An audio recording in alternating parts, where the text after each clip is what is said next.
Zdravo. Evo nešto zanimljivo. Jednaka pravila za sve. Dimon udara na kripto prinose. Jednaka pravila za sve.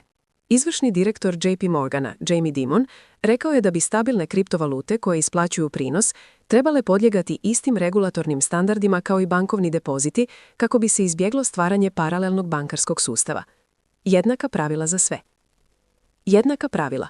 Izvršni direktor JP Morgana, Jamie Dimon, rekao je da se banke zalažu za jednake uvjete s kriptotvrtkama, upozoravajući da bi stablecoini koji nude prinos trebali biti podložni istom regulatornom okviru kao i tradicionalni bankovni depoziti. Jednaka pravila za sve.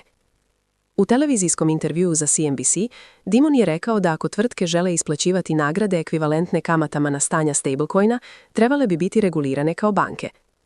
Banke čvrsto vjeruju da su nagrade isto što i kamate, rekao je Dimon.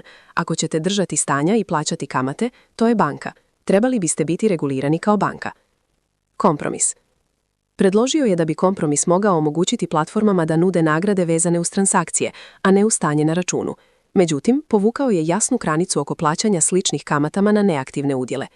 Ako žele biti banka, neka. Hvala što ste gledali. Pretplatite se za više sadržaja.